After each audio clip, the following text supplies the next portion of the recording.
dive into today's episode, I just want to remind you to hit that like button and subscribe to our channel. Your support means the world to us. It helps us grow, reach more amazing learners like you, and keep bringing you fresh and fun content every week. So don't forget, like, subscribe, and let's keep this journey going strong. Hello, wonderful idiom explorers, and a very warm welcome back to another exciting episode of Idiom Insights.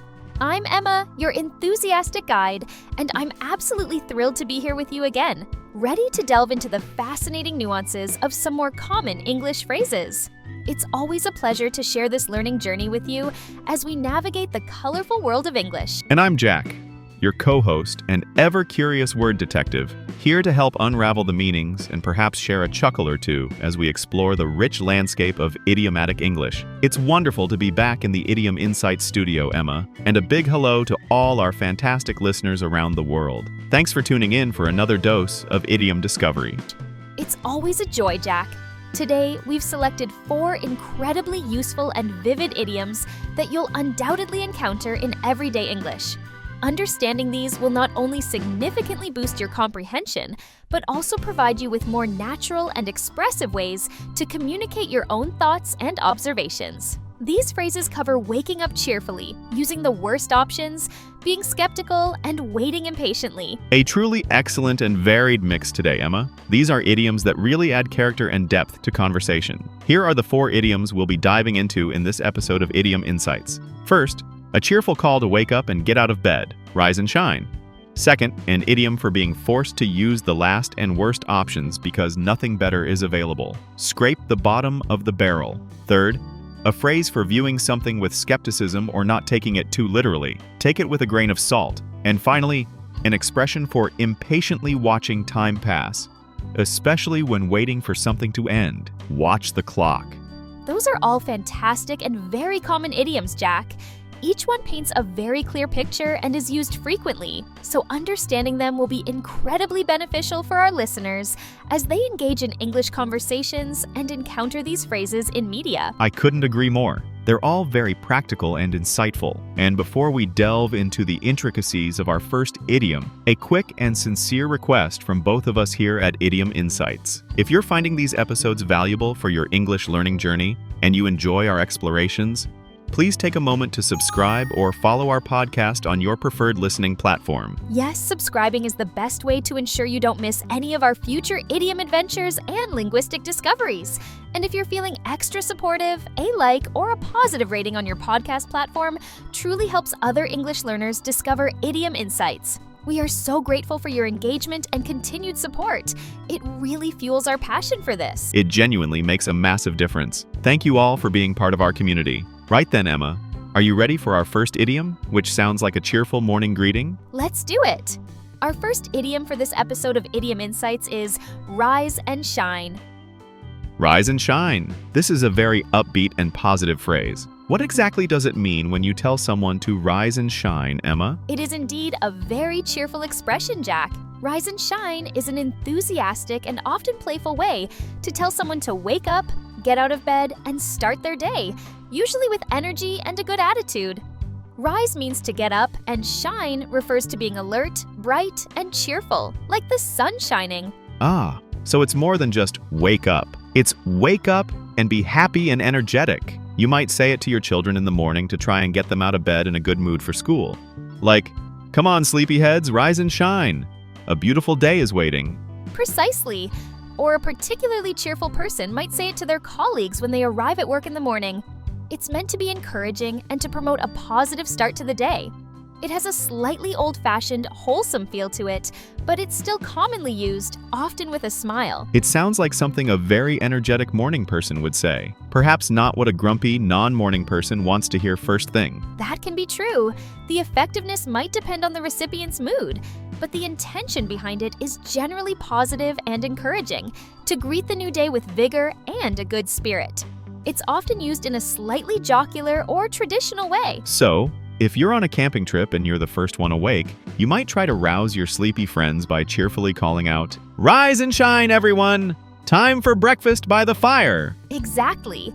It's a call to embrace the morning with energy. Okay, so rise and shine is a cheerful and energetic way to tell someone to wake up and get out of bed. Ready to hear Mia and Mark use this idiom? Let's listen in. I wonder who is being encouraged to wake up with energy in their scenario. Oh, Mark, I had such a long and tiring week at work. I was so looking forward to sleeping in this Saturday morning. I think I could have slept until noon. I know that feeling, Mia. Sometimes a good long lie-in is exactly what you need after a tough week. So, did you manage to get your well-deserved rest? Well, I was planning to, but at about 7:30 a.m., my little nephew, Leo, who was staying over, burst into my room, pulled open the curtains, and shouted at the top of his voice, "Rise and shine, Auntie Mia! The sun is up, and it's time to play." Oh no! 7:30 a.m. on a Saturday with a very enthusiastic wake-up call. That's not quite the lie-in you were hoping for then? Not exactly. He was so full of energy and excitement, though. It was hard to be grumpy. He was already dressed and holding his favorite toy car, ready for action. So much for my peaceful morning. But his cheerful rise and shine was kind of infectious, I have to admit. We ended up having a very early but very fun breakfast together.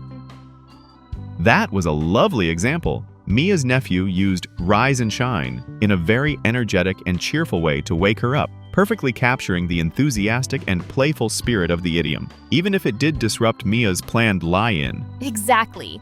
The idiom conveyed his eagerness to start the day and his attempt to rouse Mia with positive energy. It highlighted the cheerful, if sometimes overly enthusiastic, nature of the phrase. It's a very common and well-known morning greeting.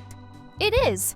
So next time you want to cheerfully encourage someone to wake up and greet the day, you can tell them to rise and shine. And we'd love to hear if you're a rise and shine kind of person in the morning, or if you prefer a quieter start to the day. Share your morning routines in the comments section below this episode. Great idea, Jack. Let's move on now to our second idiom in this episode of Idiom Insights. This one sounds like you're running out of good options. Our second idiom today is scrape the bottom of the barrel. Scrape the bottom of the barrel. This creates a very clear image of trying to get the very last bits out of a barrel when all the good stuff is gone. What does this idiom mean, Jack?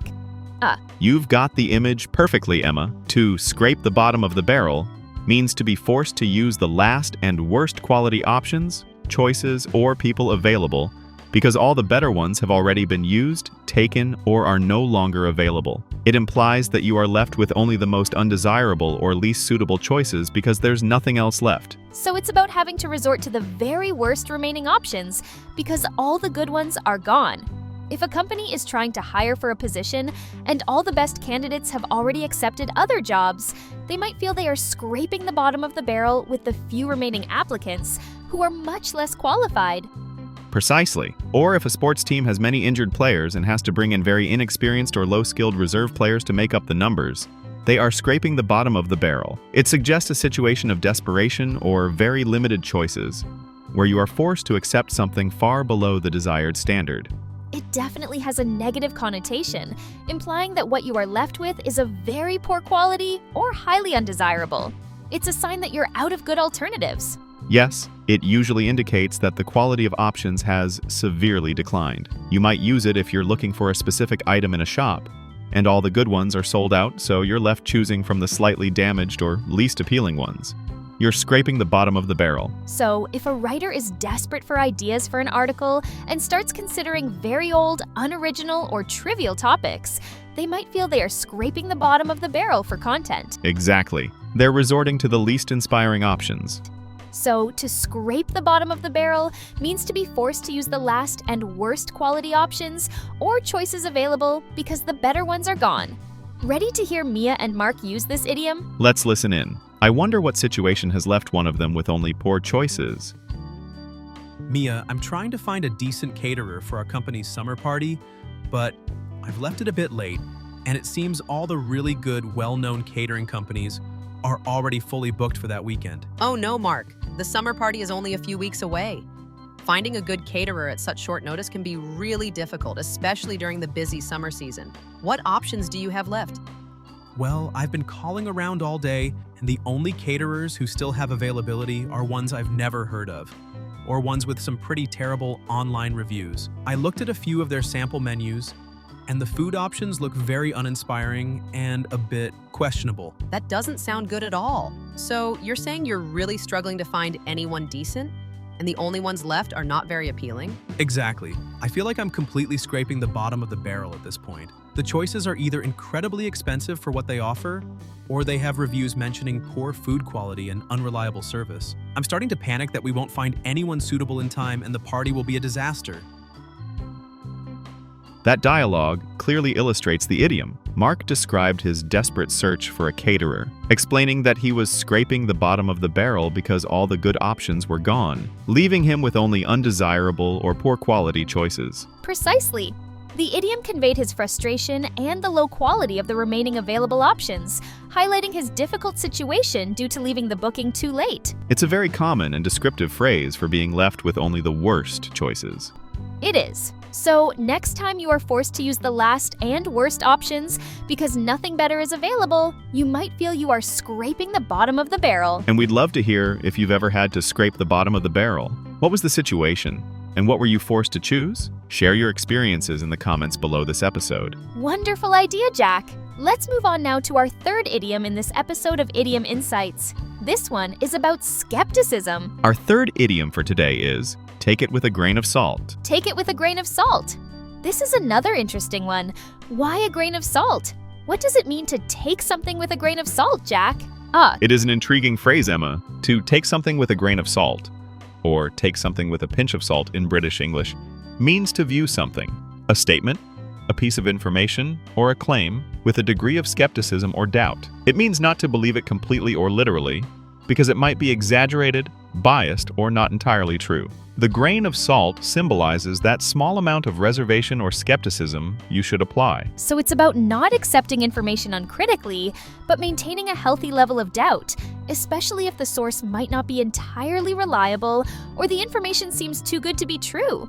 If someone is known for exaggerating their stories, you would probably take everything they say with a grain of salt. Precisely. Or if you read a sensational headline in a tabloid newspaper, it's usually wise to take it with a grain of salt until you can verify the information from more reliable sources. It's about tempering your belief with a bit of caution. The origin is thought to relate to an ancient belief that a grain of salt could be an antidote to poison. So adding a grain of salt to information makes it less harmful or less likely to mislead you if it's false. That's a fascinating origin. So it's a way of protecting yourself from being deceived by not believing things too readily. It encourages critical thinking. Yes, it's advice to be discerning. It doesn't necessarily mean the information is completely false, but that it should be treated with caution and not accepted without question. So, if a salesperson is making very extravagant claims about a product, a wise customer would take those claims with a grain of salt and look for independent reviews before buying. Exactly. They are not accepting the claims at face value. So, to take something with a grain of salt means to view it with skepticism or doubt, not believing it completely or literally. Ready to hear Mia and Mark use this idiom? Let's listen in. I wonder what piece of information one of them might be viewing with caution. Mark, my cousin David called me last night, and he was telling me all about this incredible new investment opportunity he's discovered. He said it's guaranteed to double your money in just 6 months with absolutely no risk. Guaranteed to double your money in 6 months with no risk? Mia, that sounds almost too good to be true. Who is offering this amazing investment? He said it's through some online platform he found, and he's already put a lot of his own money into it. He was trying to convince me to invest as well, saying it's a once-in-a-lifetime chance. He was so enthusiastic. Well, David is known for getting very excited about new things, and sometimes he doesn't always check all the details thoroughly. While I hope it works out for him, if someone is promising guaranteed high returns with no risk, I would be very, very cautious. Personally, Mia, I would take that kind of claim with a very large grain of salt. It sounds highly speculative, and guaranteed returns like that are often a red flag for scams. You know, I had a similar feeling. It did sound a bit suspicious. Thanks for saying that, Mark. I think I will definitely take his advice with a grain of salt and do a lot more research before even thinking about investing any money. It's better to be skeptical. That dialogue perfectly illustrates the idiom. Mark advised Mia to take her cousin David's claims about the investment opportunity with a grain of salt. meaning she should view them with significant skepticism and doubt due to the extravagant and potentially unreliable nature of the promises. Exactly. The idiom highlighted the need for caution and critical thinking when faced with information that seems too good to be true, especially from a source known for perhaps not being entirely thorough. It's a very common and wise piece of advice for evaluating information. It is. So, next time you hear a claim or a piece of information that seems exaggerated or unreliable, remember to take it with a grain of salt. And we'd love to hear about a time you had to take something with a grain of salt. What was the claim? And were your suspicions justified? Share your stories in the comments below the episode. Wonderful idea, Emma. Now, we've arrived at our fourth and final idiom for this episode of Idiom Insights. This one is about impatiently waiting. Our final idiom for today is watch the clock. Watch the clock. This seems fairly literal, looking at a clock repeatedly. But what specific situation or feeling does this idiom describe, Emma? You're right, it is quite literal in its action, Emma, but it describes a specific state of mind. To watch the clock means to pay close and repeated attention to the time, usually because you are bored, impatient, or eagerly waiting for something to end or begin. You are so focused on the passing of time, often because you want it to pass more quickly, that you keep looking at the clock. So it's about that feeling of time dragging when you're not enjoying what you're doing or when you're very eager for something else to happen. If a student is in a very boring lecture, they might find themselves constantly watching the clock, wishing for the class to end. Precisely. Or if an employee is really looking forward to finishing work on a Friday afternoon so they can start their weekend, they might be watching the clock for the last hour, with every minute feeling like an eternity. It implies a lack of engagement or interest in the current activity and a strong desire for it to be over. It's a very common human experience, isn't it? That subjective feeling of time speeding up when you're having fun and slowing down when you're bored or waiting impatiently. Watching the clock is a clear sign of the latter. Yes, it often indicates boredom, impatience, or anticipation. It suggests that your mind is not on what you are currently doing, but on when it will end. You might tell someone who seems disengaged, stop watching the clock and try to focus on your work. So if children are waiting for a special holiday or their birthday to arrive, they might feel like they are constantly watching the clock or the calendar in the days leading up to it. Exactly. That eager anticipation makes time seem to crawl. So to watch the clock means to pay close and repeated attention to the time, usually because you are bored, impatient, or eagerly waiting for something to end or begin. Ready to hear Mia and Mark use this idiom? Let's listen in. I wonder what one of them might be impatiently waiting for. Oh, Mark, this training session on the new data compliance regulations is going on forever. We've been in this room for nearly 3 hours already, and the presenter is just reading directly from the slides. It's so monotonous. I know what you mean, Mia.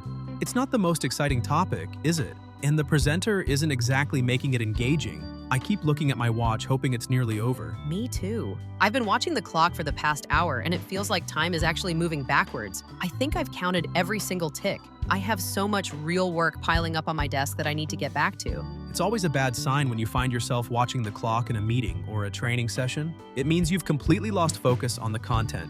Let's hope there's a coffee break soon, or that it finishes on time. I don't think I can take much more of this. That dialogue perfectly illustrates the idiom. Both Mia and Mark described how they were watching the clock during the boring and lengthy training session because they were disengaged, impatient for it to end, and aware of other work they needed to do. Exactly. The idiom captured their shared feeling of boredom and their focus on the passing of time, rather than the content of the session. It highlighted their desire for the training to be over. It's a very common and relatable idiom for describing that experience of impatient waiting or boredom. It is. So, next time you find yourself impatiently looking at the time, waiting for something to end, you'll know you're watching the clock. And we'd love to hear what situations make you watch the clock the most. Share your experiences in the comments below this episode. We always appreciate reading your comments and experiences. Well, Emma, we've explored 4 more really insightful and useful idioms in this episode of Idiom Insights. We certainly have, Jack. Just to recap for everyone tuning into Idiom Insights today, we learned Rise and shine, a cheerful call to wake up and get out of bed with energy. scrape the bottom of the barrel, meaning to be forced to use the last and worst quality options available. Take it with a grain of salt. meaning to view something with skepticism or doubt, not believing it completely. And watch the clock, meaning to pay close and repeated attention to the time, usually due to boredom or impatience. 4 more fantastic additions to your English idiom repertoire. Remember, the best way to make these phrases a natural part of your vocabulary is to actively listen for them in real-life conversations and media, and then to build your confidence by trying to use them yourself in appropriate contexts. Absolutely. Don't be afraid to experiment. The more you use them, the more comfortable and fluent your English will become, and the more you'll be able to express nuanced meanings with flair. And if you enjoyed learning with us today, and we sincerely hope you did, please consider giving this episode of Idiom Insights a like and leaving us a positive review on your podcast platform. Your support helps us reach more learners and continue creating this content. And make sure you hit that subscribe or follow button for Idiom Insights so you don't miss any of our future episodes, where we'll continue to unravel the wonderful and sometimes witty world of English idioms. Thank you all so much for joining us today. It's been a pleasure exploring these phrases with you. Keep learning, keep listening, and we'll talk to you again next time on Idiom Insights. Goodbye, everyone. See ya!